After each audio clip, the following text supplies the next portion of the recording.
Handa na po ba kayo makinig mga kapatid? Praise God.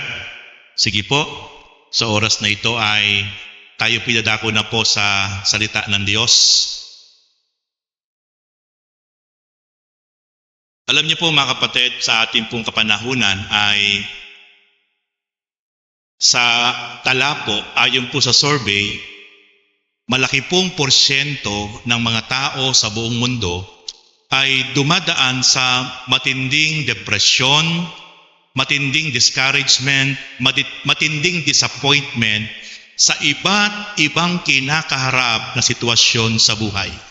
Kaya po maraming tao ay nadidepress, maraming tao ay nadidiscourage, marami pong tao ay talagang naho-hopeless dahil sa iba't ibang pinagdadaanan, iba't ibang kinakaharap na mga trials, challenges, problems ng buhay. Kaya po, kawawa po ang isang tao na walang tunay na relasyon sa Diyos. Sapagkat kung ang isang tao po na walang tunay na pagkaunawa at pananampalataya sa Diyos ay dumating sa point ng buhay niya na siya po'y dumating sa matinding pagsubok ng buhay, wala siyang kukunan ng lakas. Walang po pwedeng magpadama ng kapangyarihan at himala na Diyos na buhay sa kanyang buhay.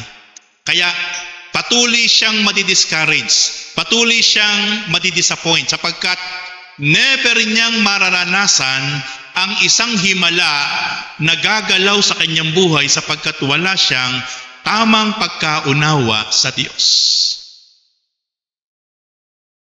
Maraming ang mananampalataya sa kabila ng pinagdadaan ng problema at pagsubok ay yung mga mananampalataya na mahina ang pananampalataya, nakukuha pang mawala ng pag-asa.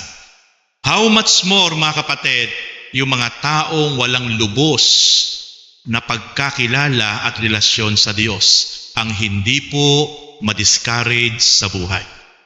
Kaya po mga kapatid, sa oras na ito ay nais ko pong ihayag ngayon sa inyo yung ating pong Diyos na nakilala, yung ating pong Diyos na sinasamba, yung ating pong Diyos na pinaparangalan, yung ating pong Diyos na tinatawagan ay Diyos na walang bagay na mahirap sa Kanya. Kaya, paano ka pong manlulupaypay? Paano ka pong madidiscourage? Paano ka pong maho-hopeless? Paano ka pong madidisappoint?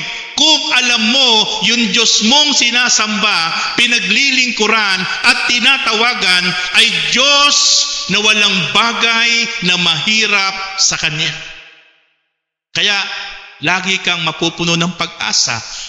Lagi kang magkakaroon ng hope. Lagi kang magkakaroon ng talagang kalakasan, kaaliwan, sapagkat alam mo, anumang bagay na hinihingi mo ay po pwedeng mangyari sapagkat ang pangako ng Diyos, walang bagay na mahirap sa Kanya. Yan po yung akin pong gusto po ngayon na i-share sa inyo na ang ating pong topic is about nothing is too hard for the Lord. Kapatid, sa iyo, sa akin, sa ating lahat, magtulong-tulong man tayo. Kapos ang lakas, kakayahan, karunungan na magagawa natin. Sa higit na kahinaan ng Diyos po itatapat po sa atin. Yung pinakamahinang kahinaan ng Diyos at yung pinakamalakas natin ay hindi sasapat sa magagawa ng Diyos. Kaya napakapalad po ng isang tao na totoong meron pong lubos na pananampalataya at pagtitiwala sa magagawa at kapangyarihan ng Diyos. Ano po ang sabi ng Diyos sa kanyang salita sa Jeremiah chapter 32 verse 27? Sabi ng Diyos, ako si Yahweh, ang Diyos na lumikha sa lahat ng tao. Walang bagay na mahirap para sa akin. Nagpapakilala ang Diyos at siya ay naghahayag ng kanyang kakayahan at kapangyarihan. Kaya ang isang taong lubos na mayroong paniniwala at pagtitiwala sa Diyos na makapangyarihan sa lahat Paano ka magkakaroon ng doubt? Paano ka magkakaroon ng pag-aalinlangan kung kilala mo kung sino yung Diyos mong sinampalatayanan at pinaglilingkuran na nagsasabing, ako ang Diyos na lumikha sa lahat ng tao sa ibabaw ng lupa. Walang bagay na mahirap para sa akin. Kapatid, sa atin lahat, napakarami nating hindi kayang gawin. Sa ating lahat, kapos ang ating karunungan, kaalaman, kakayahan sa ating sariling magagawa. Pero, ang Diyos ang may sabi, the God of Abraham, Jacob, and Isaac. He said, nothing too hard for me. Is anything too hard for me? Walang bagay na mahirap sa Diyos. Okay mga kapatid, bibigyan ko po kayo ng mga pambihira at kamangha-mangha na naganap at pangyayari na naganap sa Biblia kung papaanong pinatunayan ng Diyos na walang bagay na mahirap sa Kanya. Number 1, God divided the sea for the Israelites. During that time, si Moses, na lingkod ng Diyos, na ginamit ng Diyos si Moses sa mga Israelites na inalipin, naging slave ng 400 taon. 4 century. 400 taon na inalipin ng mga Egyptyo ang mga Israelitang kasi paulit-ulit na naging matigas ang ulo, naging mga pasaway. Ayaw talagang magtuloy-tuloy na sumamba, sumunod sa Diyos. Kaya hinayaan sila ng Diyos. For 400 years na sila ay tagagawa ng tisa. Pinakamahirap na trabaho. Sila yung gumagawa ng tisa araw at gabi, halos walang pahinga. At yung mga tisa na yun yung ginagawa ng mga muog ng mga Israelite, ng mga Egyptyo. Yun yung mga ginagawa na pyramid ng mga building ng mga Egyptyo. Ang gumagawa nun mga Israelita, mano-mano nilang ginagawa yung mga tisa na yon. Napakahirap na trabaho at kapag namamahingat na uuhaw, mayroong mga sundalo ng mga Egyptyo na hahagupit sa kanila para magpatuloy sa pagtatrabaho, hindi pwedeng mamahinga sa oras ng pagtatrabaho. Kontrolado, takal ang pagkain at inumin. Sobrang parang daigpang mga hayop naranasan ng mga Israelites. Pero dumating isang araw, natutong dumaing, natutong magsumamo, natutong umiyak, natutong magpakumbaba itong mga Israelitang ito dahil sa sobrang hirap na nilang pinagdadaanan sa mga pagpapamalupit ng mga Egyptyo. Kaya ginamit ng Diyos si Moses na kanilang kababayan na lumaki sa anak na reyna ng Pero ng Egypt. Kaya inilabas ni Moises ang mga Israelites doon sa bansang Egypt papunta sa Promised Land. Pero ang problema, yung lupain ng Ehipto, bago sila makalabas ay merong tinatawag na Red Sea, merong dagat. At sa kabila nun, disyerto pa rin ang kanilang lalakbayin para patungo sa Promised Land. Paano nila itong babaybayin ang dagat? Wala silang bangka, wala silang sasakyang pandagat during that time. Kaya dito natin makikita na ang Diyos ay gumawa ng napakatinding himala at magpahanggang ngayon, marami pong mga taong matatalino na hindi naniniwala na yung istorya sa Biblia na matatagpuan sa aklat ng Exodus chapter 24 ay nangyarit na ganap.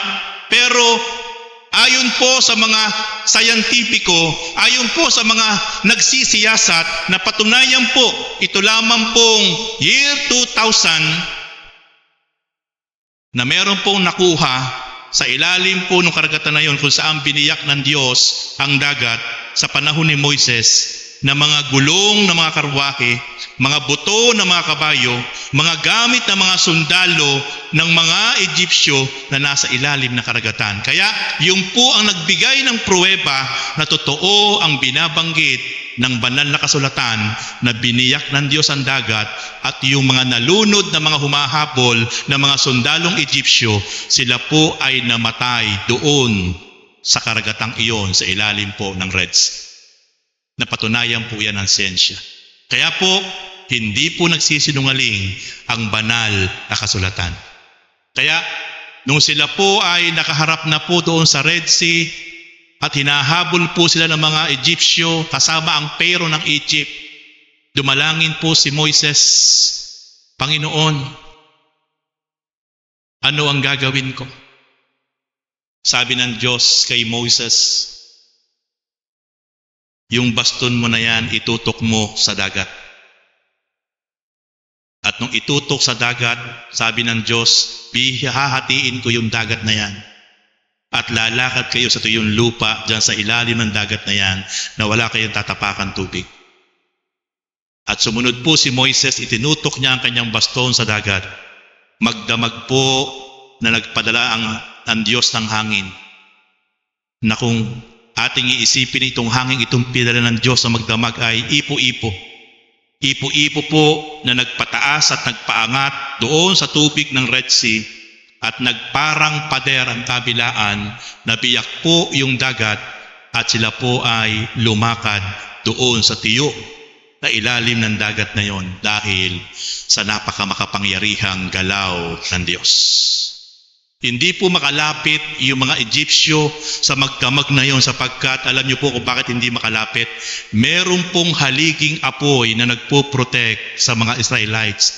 Haliging apoy na gumagabay sa kanila kapag gabi na nagbibigay ng tanglaw. Kaya po hindi po sila malapitan ng mga Egyptyo, sapagkat yun po ang humaharang sa mga Egyptyo para sila po'y malapitan, yung haliging apoy na gabay at proteksyon ng mga Israelita during that time.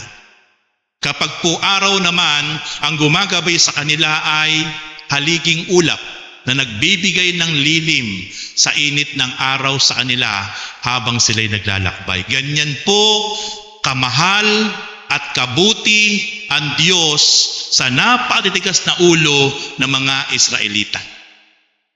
Kaya makikita po natin doon sa aklat ng Exodus chapter 14 verse 15 to 22. Ito po ang sabi, sinabi ni Yahweh kay Moses, bakit mo ako tinatawag? Palakarin mo ang mga Israelita. Itapat mo sa ibabaw ng dagat ang iyong tungkod. Mahahati ang tubig at matutuyo ang lalakaran ninyo.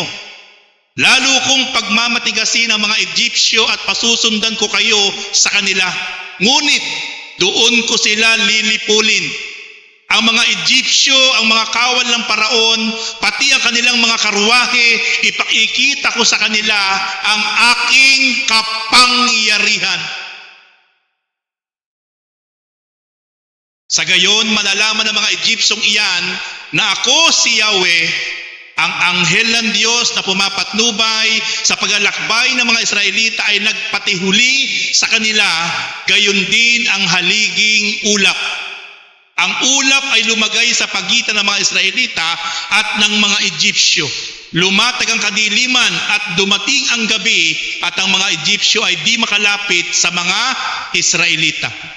Itinapat ni Moises ang kanyang tungkod sa ibabaw ng dagat, magdamag na pinaihip ni Yahweh ang isang malakas na hangin mula sa silangan at nahati ang tubig.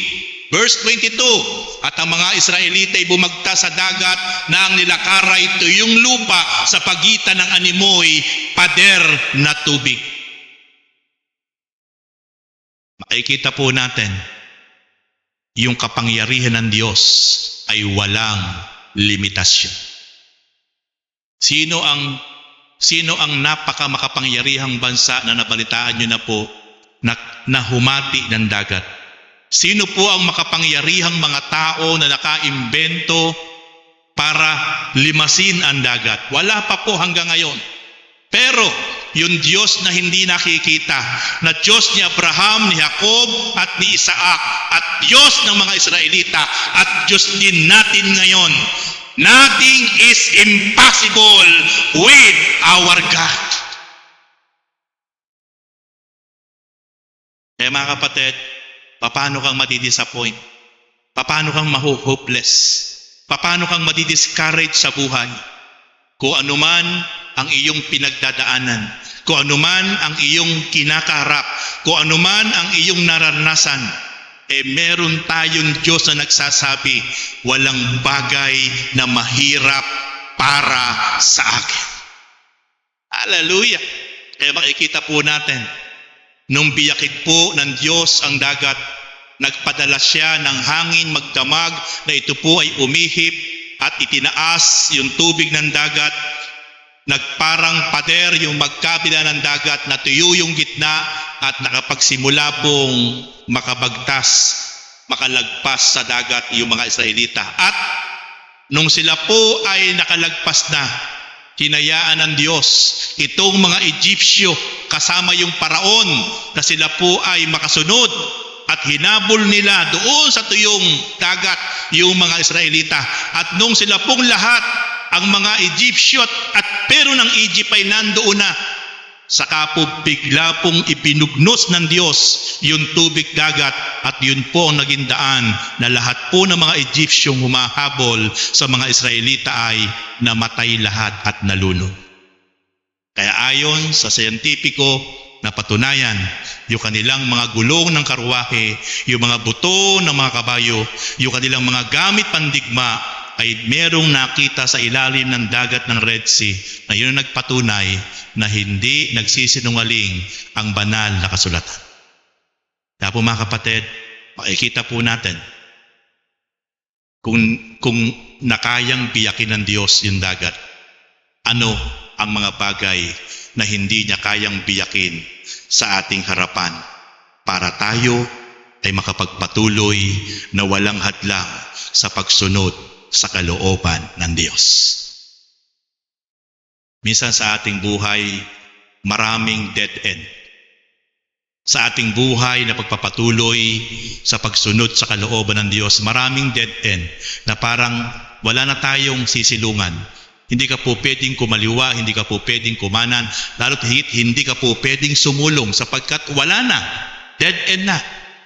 Pero meron tayong Diyos na makapangyarihan sa lahat, na sa pamamagitan ng isang taimtim at tapat na pananampalataya sa panalangin pagtawag sa Kanya, po pwede siyang gumalaw para yung dead end na ating kinakaharap ay gagawa siya ng daan. God will make a way for you and for me.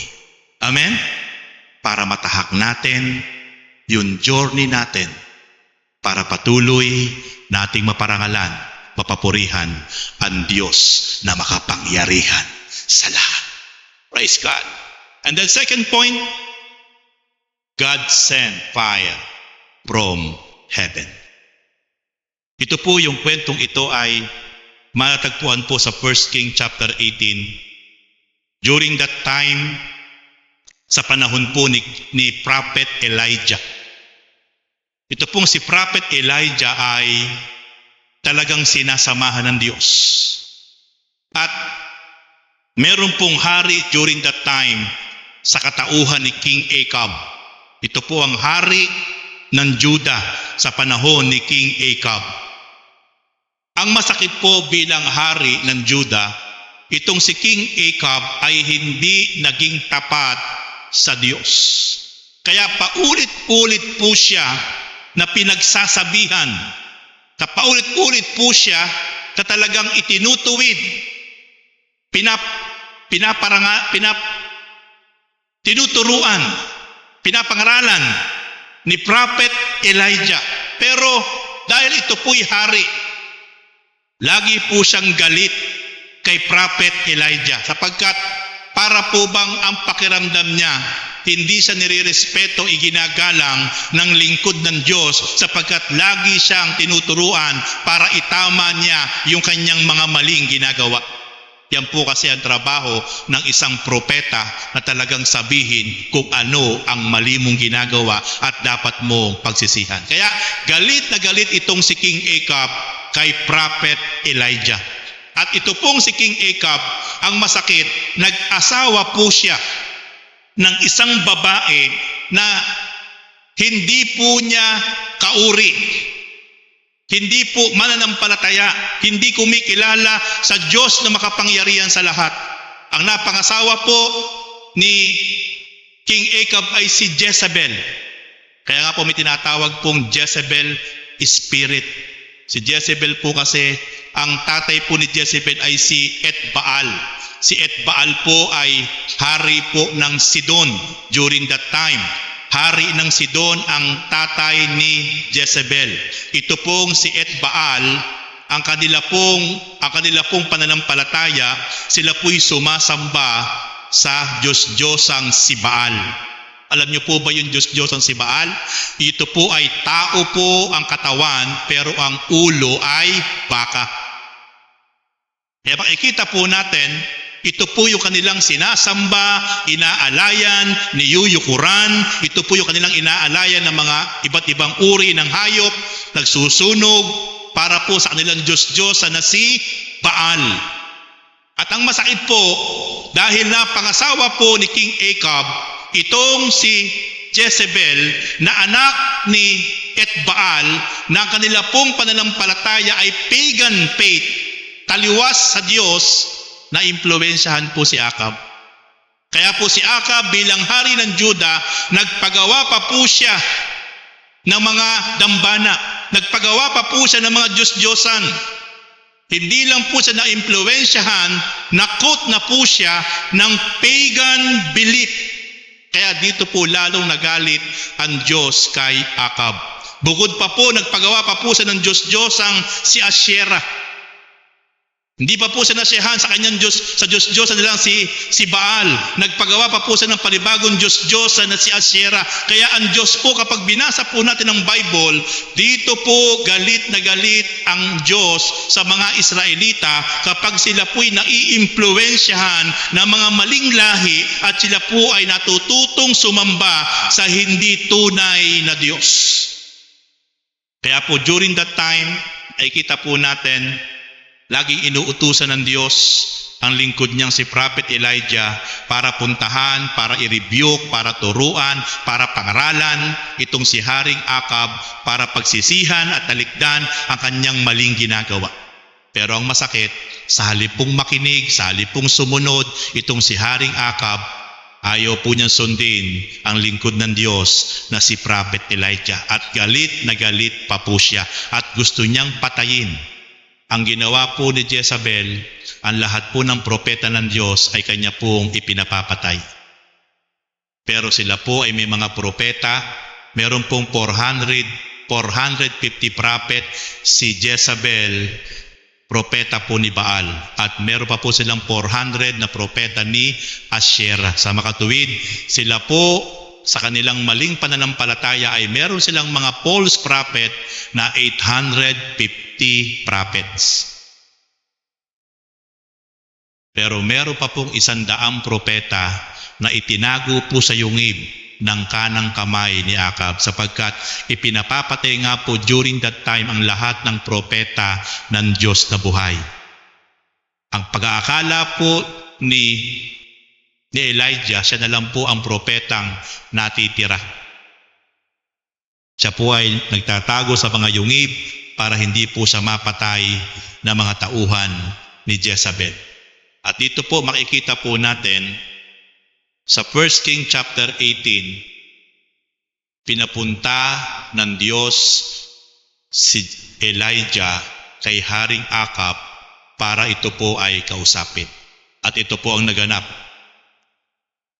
Sa 1 King chapter 18 verse 17 to 39, pagkakita ni Ahab kay Elias ay sinabi ito, "Ikaw nga ba, salot ng Israel?" Sa inyo po mga kapatid, yung lumabas sa bibig ni Haring Akab na yung lingkod ng Diyos. Kanyang sinabi, ikaw nga ba salot ng Israel? Ganun po katindi na ang kanya pong pagkamuhi, pagkagalit sa lingkod ng Diyos na si Elijah o si Elias. Kasi may nagaganap na mga salot sa kanilang kapanahunan. Akala niya ang salot ay ang lingkod ng Diyos, pero hindi niya alam, kaya sila'y pinarurusahan ng Diyos sapagkat hindi na po tama ang kanyang ginagawa. Kaya sabi niya po kay Elijah, sabi po ni Elijah sa verse 18, hindi ako ang namiminsala sa Israel, kundi kayo at ang angkan ng iyong ama. Sapagkat sinuway ninyo ang mga utos ni Yahweh at ang pinaglingkuran ninyo'y si Baal.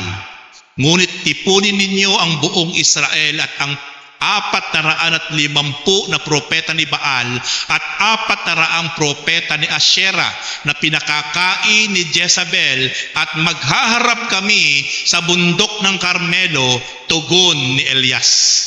Hinamon po ni Prophet Elijah si King Ahab. Hindi ako ang salot. Kayo ang dahilan ng iyong ama, ng iyong biyanan, dahil puro kasamaan ang inyong ginagawa, kaya kayo'y pinarurusahan ng Diyos. Hindi ako ang salot ng bansang Israel. Kaya sabi po ng lingkod ng Diyos na may tapang, isama mo ang buong bayan ng Israel, kasama ang iyong 450 na propeta ni Baal at 400 propeta ni Asherah, tayo ay magharap doon sa Carmelo. Magharap tayo para makita natin kung sino talaga ang tunay na salot ng Israel at kung sino talaga ang Diyos na buhay nating pinaglilingkuran at sinasamba. Hinamon po ni Prophet Elijah si King Ahab. At sabi po diyan sa verse 20, tinipon niya ni Ahab sa bundok ng Carmelo ang buong bayang Israel at ang kanyang mga propeta. Lumapit si Elias at sinabi sa bayan, hanggang kailan pa kayo mag-aalinlangan? Kung si Yahweh ang tunay na Diyos, siya ang sundin ninyo. At kung si Baal naman, kay Baal kayo maglingkod. Hindi umimik ang bayan. Hinahamon ni Prophet Elijah ang mga Israelita. Kung talagang kay Baal kayo maglilingkod, sige, maglingkod kayo kay Baal na inyong Diyos-Diyosan. Pero kung kay Yahweh kayo maglilingkod, simulan niyo nang maglingkod ngayon. Tina-challenge po ni Prophet Elijah ang bayang Israel, ang mga huwad na propeta at ang Haring Akab. Nag-iisa lang po siya laban po sa napakaraming Israelita at napakaraming propeta at sa makapangyarihang hari ng Israel. Napakatapang po ng lingkod ng Diyos na si Prophet Elijah. Pero alam niya, bagamat nag-iisa siya, ang kanyang kakampi at kasama ay ang Diyos na nagsabi, ako ang Diyos na lumikha ng lahat ng tao. Walang bagay na mahirap para sa akin. Kapatid, may pagkakataon sa ating buhay para ang pakiramdam mo nag-iisa ka na lang. Pero pwede mong maranasan sa ating buhay, darating sa buhay mo, whether you like it or not, na parang ang pakiramdam mo, wala ka ng kakampi, wala ka ng kasama. Pero sa panahong iyan, kapatid, na parang ikaw ay wala ng kasama at parang ikaw ay pinagtutulong-tulungan ng kaaway, pero wag kang panghihinaan ng loob. Habang ikaw ay nagpapatuloy na sumusunod sa kalooban ng Diyos, hindi ka iiwan ng ating Panginoon Diyos. Kapag ikaw ay tapat na sumusunod at naglilingkod sa Panginoon, lahat man ng tao sa paligid ay against sa iyo. Pero kapag ang Diyos ang kasama mo, walang makapananaig sa iyo. Like Prophet Elijah, nag-iisa sa laban. naghahamon, sapagkat ang kanyang ipinaghahamon, hindi yung kanyang sarili, hindi yung kanyang kakayahan. Ang kanyang ipinaghahamon ay yung kapangyarihan ng Diyos na kanyang pinaglilingkuran. Kaya ang sabi ni Prophet Elijah, lumapit si Elias at sinabi sa bayan, hanggang kailan pa kayo mag-aalinlangan? Kung si Yahweh ang tunay na Diyos, siya ang sundin ninyo. At kung si Baal naman, kay Baal kayo maglingkod. Hindi umimik ang bayan. Muling nagsalita si Elias, ako na lamang ang natitira sa mga propeta ni Yahweh, samantalang may 450 ang mga propeta ni Baal. Bigyan ninyo kami ng 2 toro. Pumili sila ng isa, katayin at ipatong sa ibabaw ng kahoy na sinalansan. Ngunit hindi sisindihan. Ihahanda ko rin ang ikalawa sa ibabaw ng kahoy na sinalansan at hindi ko rin sisindihan. Tawagin ninyo ang inyong Diyos at tatawagin ko naman si Yahweh. At tumugon sa pamamagitan ng apoy, ang tumugon sa pamamagitan ng apoy, iyon ang tunay na Diyos. At sumagot ang bayan, sang-ayon kami. Sa gayon, sinabi ni Elias sa mga propeta ni Baal, sapagkat kayo ang marami, pumili na kayo ng 1 toro at ihanda na ninyo, pagkatapos tawagin ninyo ang inyong Diyos, ngunit huwag kayong magpaparikit ng apoy. Napakatindi po ng challenge ni Elias. Magpatay kayo ng baka, magpapatay ako ng baka. Magsalansang kayo ng kahoy bilang panggatong sa baka ninyong ihahandog sa Diyos nyo. Magsasalansan ako ng kahoy bilang panggatong sa baka kong ihahandog sa Diyos ko. Pero huwag kayong magpaparikit ng apoy. Hindi ako magpaparikit ng apoy. Manalangin kayo sa Diyos nyo, mananalangin ako sa Diyos ko. Ang magpababa ng apoy, kung sino man ang Diyos mo at Diyos ko, yun ang tunay na Diyos. Kung sino ang makapagpapababa ng apoy mula sa langit. Grabe po si Elijah. Grabe yung tapang. Walang takot, hindi kinakabahan, hindi ninenervyos. Ang kaharap niya, hari ng makapangyarihang bansa. Si Akab, ang kaharap niya, 850 mga fake na propeta ng Diyos-Diyos ang si Baal at si Asherah. Ang kaharap niya, ang milyong bilang na mga Israelita. Nag-iisa siya. Pero hindi naduwag. Hindi pinanghinaan ng loob.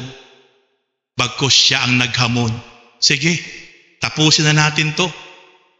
Kung talagang totoong Diyos ang inyong sinasamba, yang Baal na yan, yang Asherah na yan, sige, tawagan niyo para magpababasa ng apoy sa inyong handog.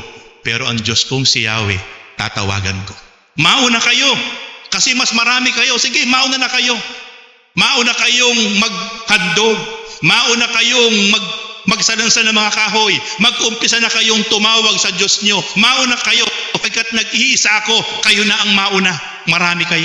Sabi po ni Prophet Elijah. Kaya mga kapatid, minsan, ang Diyos po ay hindi nakatingin sa bilang. Hindi komot marami. Tunay na malakas at sinasamahan ng Diyos.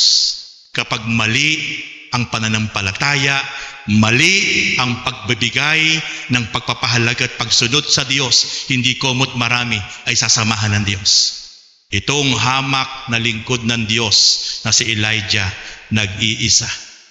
Minamaliit, hinahamak, tinutuya, gustong patayin, pero nag-iisa. Buong tapang na ipinaglaban ang kanyang pananampalataya sa Diyos na makapangyarihan sa lahat. Ano po ang sabi? Kinuha nga nila ang isa sa mga toro at inihandog mula sa umaga hanggang tanghali. Tinawagan nila si Baal. Baal! Baal! Pakinggan mo kami! Sigaw nila. Samantalang pasayaw-sayaw sa paligid ng dambana, ngunit walang sumasagot. Mula umaga hanggang tanghali, nakasalansan ang kahoy, nakapatong ang toro. Nag-iintay ng apoy. Napakarami nilang tumatawag, dumadalangin, may kasama pang pagsayaw. Halos ilang oras na, Baal, Baal. Tugunin mo kami. Papaanong tutugon yung Diyos nila? May tenga, hindi nakakarinig. May mata, hindi nakakakita. May bibig, hindi nakapagsasalita. Isang napakalaking kamangmangan, kabulagang espiritual ang inilagay ng dyablo sa mga propeta ni Baal at ni Asher.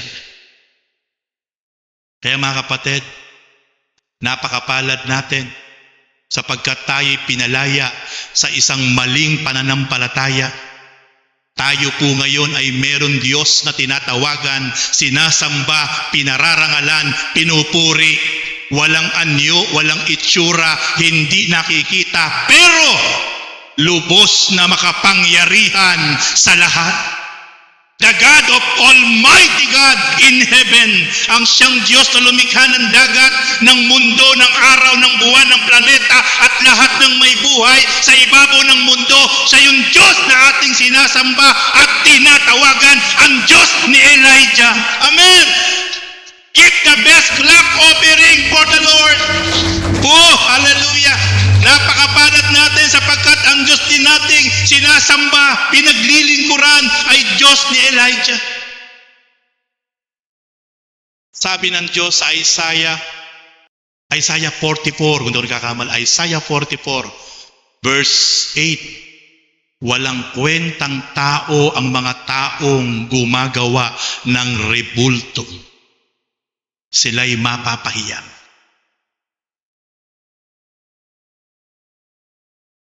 May mga mata pero hindi nakakakita. Merong mga tenga pero hindi nakaririnig. Merong mga kamay pero hindi nakahihipo. Merong mga dila pero hindi nakapagsasalita. Merong mga paa hindi nakalalakad, kailangan pang buhatin. Tama mga kapatid?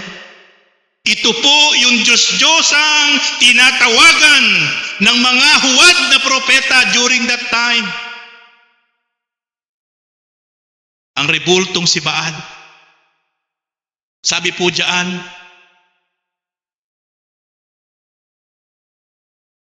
ng katanghalian ay nilibak na sila ni Elias. Wika niya, lakasan pa ninyo. Alam naman ninyo ang inyong Diyos. Baka may ginagawa o may pinuntahan o baka naman natutulog, kaya't kailangang gisingin. Ang nang-asar pa yung nag-iisa. Binubusga niya. Lakasan pa ninyo, baka hindi kayo naririnig. Lakasan pa ninyo, baka yung inyong Diyos ay may pinuntahan. O baka naman kaya natutulog, hindi kayo lakasan pa ninyo. Uto-uto naman po yung mga propeta.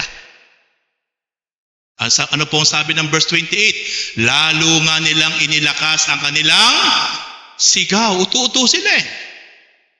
Sinugatan ang sarili sa pamamagitan ng sibat at tabak tulad ng kanilang kinaugalian hanggang sa sila'y maliko sa dugo. Grabe. Nagsugat na po bilang sacrifice para ipakita po talaga yung kanila talagang ginagawang pagtawag ay talagang dibdiban, nagsugat na at naliligo na po ng dugo pero walang apoy na bumababa doon sa kanilang handog na baka.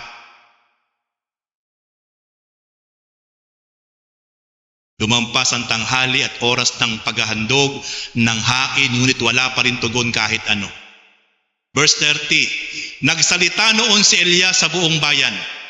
Lumapit-lapit kayo, wika niya, at nagsilapit ang lahat. Inayos niya ang dambana roon ni Yahweh na matagal nang gumuho. Pumili siya ng 12 bato katumbas ng bilang ng mga lipi ni Jacob na binigyan ni Yahweh ng pangalang Israel. Verse 32, ang mga bato'y ginawa niyang dambana para kay Yahweh. Pinaligiran niya iyon ng isang kanal na may lamang 2 balding tubig. Yung dambanang ginawa niya na 12 bato, nilagyan ng kahoy, ipinatong yung baka, at yung paligid ng dambana gumawa siya ng kanal. Yung ginawa niyang kanal sa paligid ng dambanang ginawa niya, doon sa gitna, nandun yung toro, meron 2 balding tubig na ibinuhos siya. Ibig sabihin, yung paligid ng kanyang dambana na merong nakahaing patay na toro na handog niya sa Diyos ay merong kanal at tubig ang nakalagay. And then, isinalansan niya ang kahoy, kinatay ang toro at ipinatong sa kahoy. Pagkatapos nag-utos siya, kumuha kayo ng 4 na bangang tubig at ibuhos sa handog at sa kahoy. Grabe po itong si Prophet Elijah. Nagpakuha ng 4 na bangang tubig, 4 na tapayan na tubig sa ating pong kapanahunan, tapayan. Yung 4 na tapayan tubig, ipinabuhos niya doon sa kanyang kahoy, sa kanyang toro na handog. Tubig po ipinabuhos. Paano magliliyab yun? Kahit po silaban mo yun ng apoy, basang-basa ng tubig, tapos yung paligid noon may kanal, pinabuhusan pa niya ng tubig, paano magliliyab yun? Kahit po yun sindihan mo, hindi magliliyab.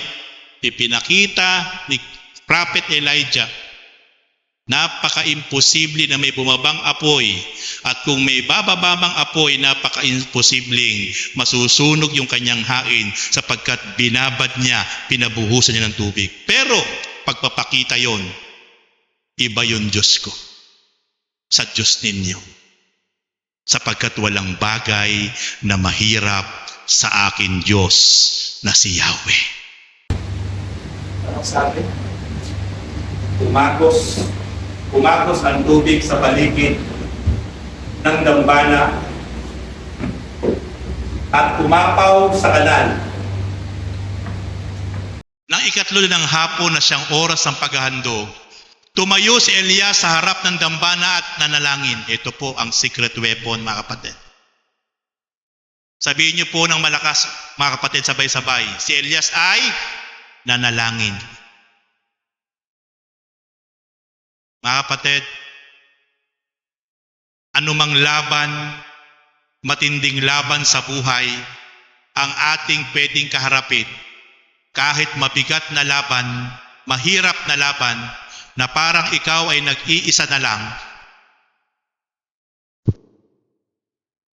Pero ang pinaka-secret weapon, unang-una, ang iyong buong pananampalataya, at pangalawa, ang napakahalaga, iyong pananalangin sa Diyos na makapangyarihan sa lahat. Anong sabi po ni Elias?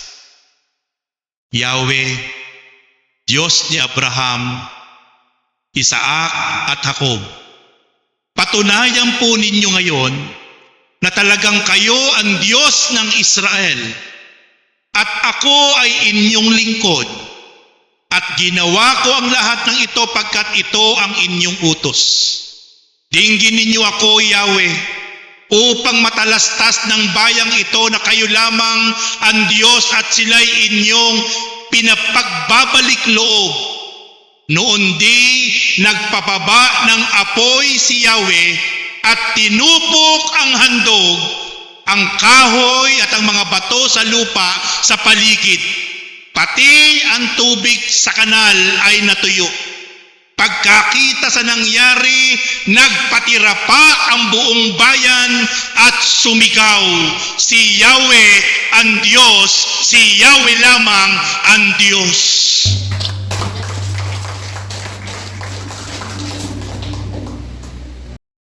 Praise God, to God be the glory.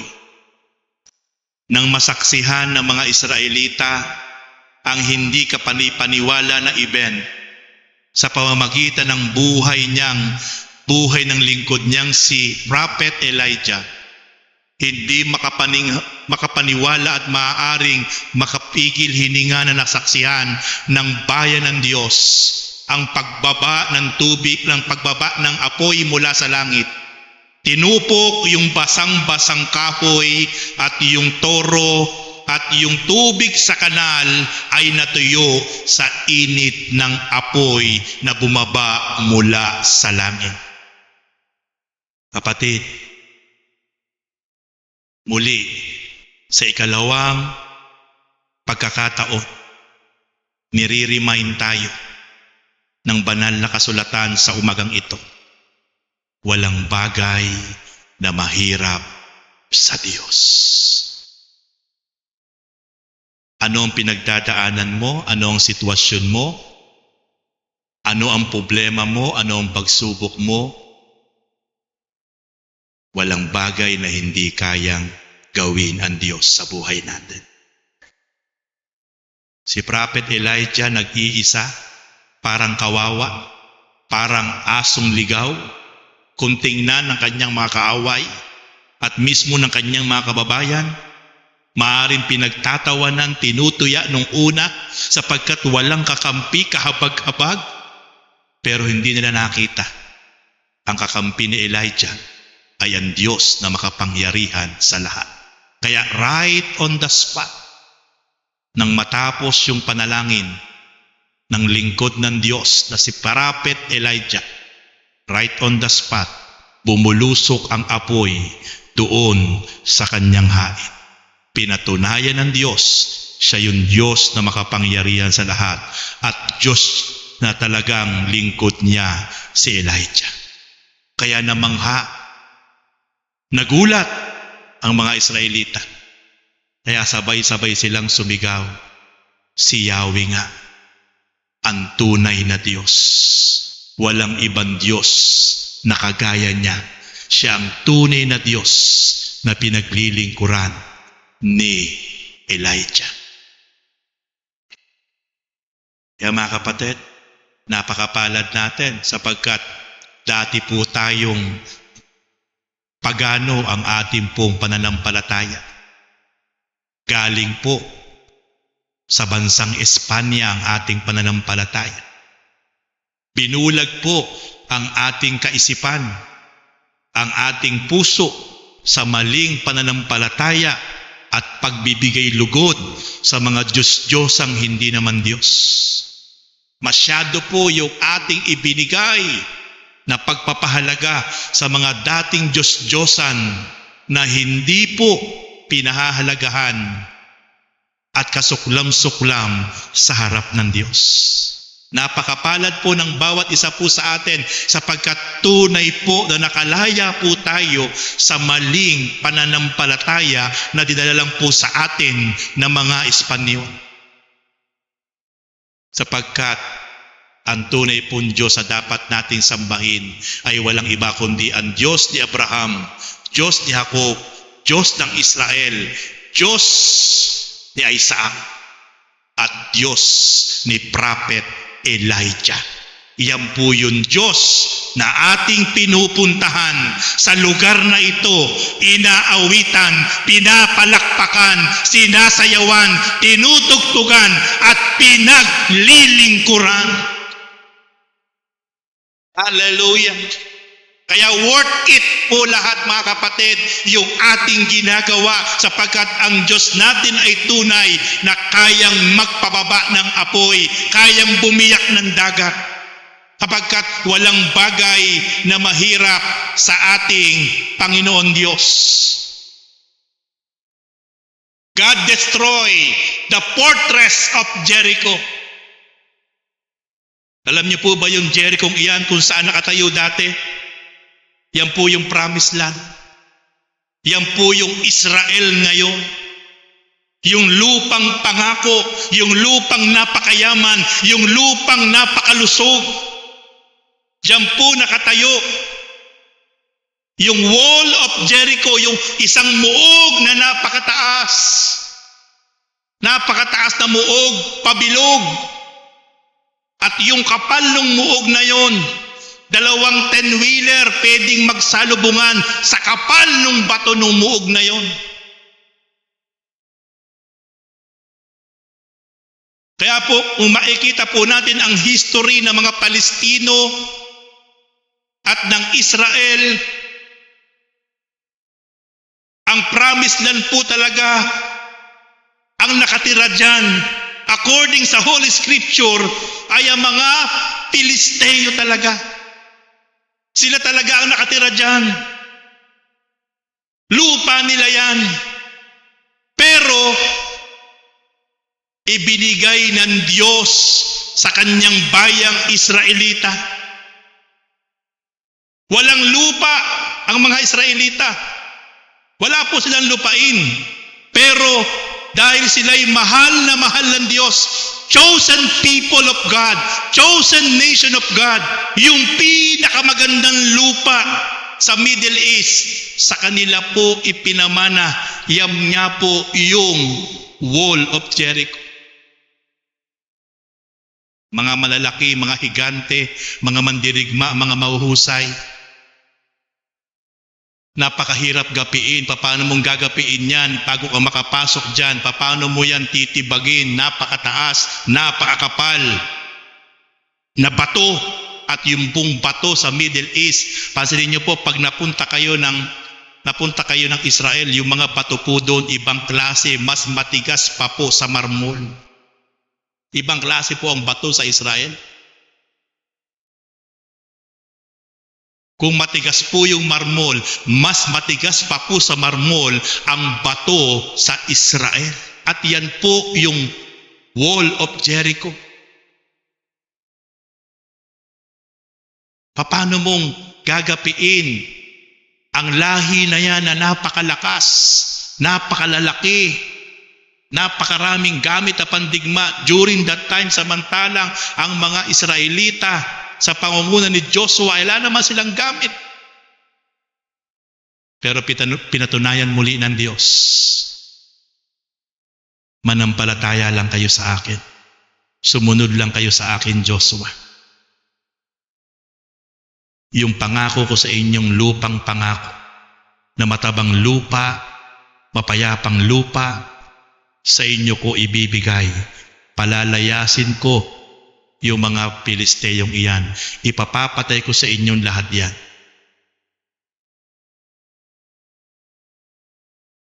Ano po ang sabi? Joshua chapter 6 verse 1 to 5. Ipininit ang mga pintuan ng Jericho upang huwag makapasok ang mga Israelita. Ipinagbawal na lumabas o pumasok ang sino man. Sinabi ni Yahweh kay Joshua, pakinggan mo ito.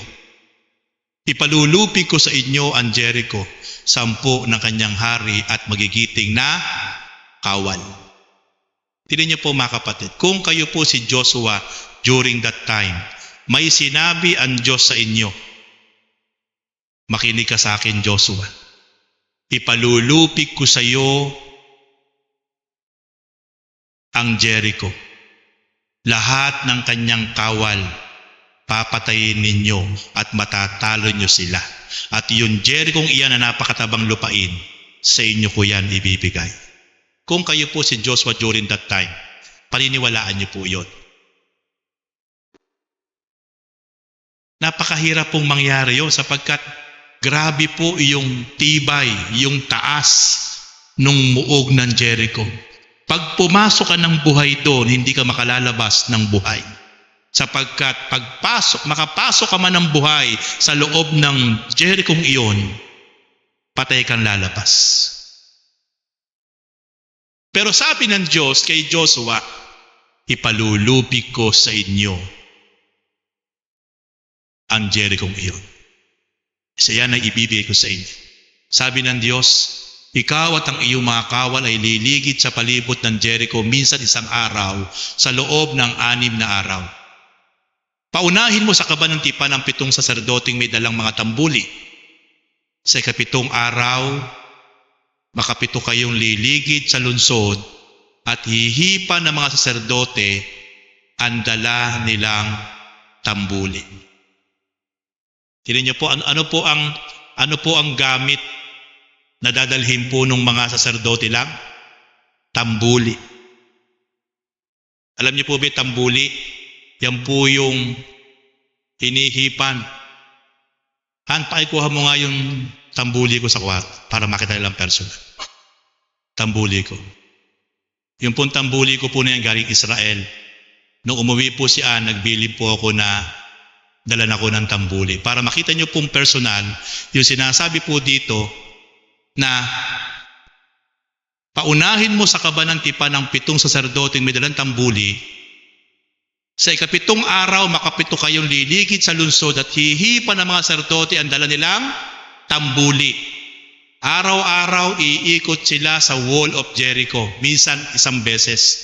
At sa ikapitong araw, sabi ng Diyos, 7 beses niyong iikutin yan sa ikapitong araw, at sa ikapitong ikot niyo, sabay-sabay hipan ng mga saserdote ang tambuli. Pansinin niyo po. At pagkatapos po ng pag-ihip na yon, yung ihip na yon, yung po ang magpapagulo sa isip ng mga kalaban nila, sila po magpapatayan, at yung pong pagkatapos ng pag-ihip na yon, yung po yung magpapaguho doon sa napakataas at napakatibay na fortress of Jericho. Wala silang ginawang effort, sumunod lang sila sa instruction ng Diyos, at nangyari po yung kanilang tagumpay na ipinangako ng Diyos. Ito po, para makita niyo pong personal, ito po ay galing po sa Israel. Ito po yung tambuli na sinasabi sa Biblia, sabay-sabay hihipan ng mga saserdote pagkaikot ng 7 beses sa ikapitong araw, at pag nahipan, ito po ang nagpaguho sa kapangyarihan ng Diyos dahil sumunod yung mga Israelita.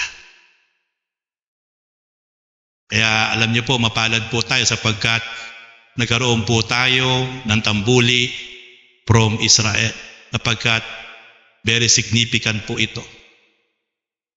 Ito po ay kapag may word ang Lord na pahihipan sa atin, meron siyang word na pahihipan sa atin, merong mga wall of enemy na guguho sa ating mga buhay. Amen. Kapag meron siyang sinabing hipan to, may mga spiritual na kaaway na guguho sa ating mga buhay at paligid. Kaya napakapalad po natin sapagkat ito po ay galing sa Holy Land. Biniling ko po kay Ann at kay Salvin ang kidala nila ito.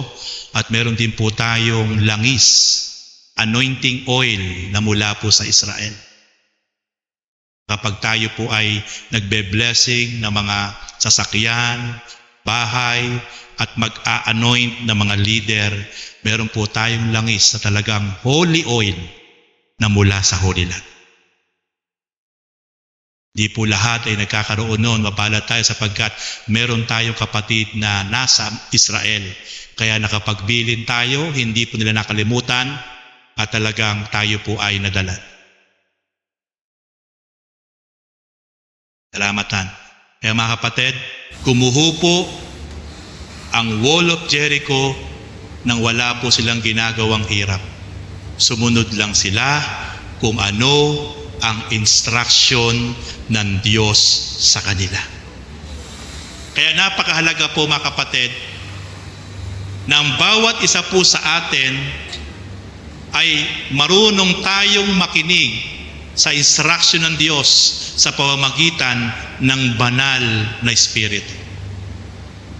Minsan may ipapagawa sa atin ng Diyos pero ayaw mo, pero ito ang instruction ng Diyos, gawin mo lang. Kasi bagamat minsan matatawa ka sa pinapagawa ng Diyos, minsan parang nawiwirduhan ka sa pinapagawa. Sino niyo po pinagawa ng Diyos? Pinaikot lang sila. E di para lang po silang mga, kumbaga sa ano po, kung may makakatingin sa kanila doon, para silang mga nababaliw, para silang sisiraan ng ulo. Iikot lang sila araw-araw isang beses. Sa ikapitong araw, 7 beses silang pinaikot. At pagkatapos ng ikapitong ikot, ang sabi ng Diyos, hipan na mga saserdote ang tambuli. At nung hipan niya po, yun, doon nila nakita at nasaksihan, nag-collapse yung napakataas at napakapal na muog ng mga kaaway nila. Kaya mga kapatid, sa bawat pagsunod natin sa instruction ng Diyos, merong mga muog ng kaaway na magkukulaps sa ating harapan. Iniwala kayo mga kapatid? Maraming muog ng kaaway na po pwedeng ilagay sa ating harapan para hindi po tayo makapagpatuloy sa pagsunod sa kalooban ng Diyos. Maraming muog na matitibay na ihahadlang ang dyablo sa ating landas patungo sa pagsunod sa Diyos. Pero yung mga muog na napakatibay na yan, kayang-kaya yan mag-collapse sa kapangyarihan ng Diyos kapag ang Diyos ay gumalaw sa buhay ng bawat isa po sa atin. Sapagkat we need to finish the race. Kailangan nating tapusin ang takbuhin natin sa harapan ng Panginoon. Kahit napakaraming hadlang, napakaraming muog, iyan po ay po pwedeng gumuho sa pamamagitan pa rin ng kapangyarihan ng Diyos na makapangyarihan sa lahat na ating pinaglilingkuran. Kaya mga kapatid, makikita po natin, kulang po yung oras ko, napakarami ko pong example pa kung papaanong ang Diyos ay napakamakapangyarihan. Mamamangha ka, magugulat ka, matutulala ka, talaga palang iba ang Diyos kapag Siya ang gumalaw sa buhay ng bawat isa po sa atin.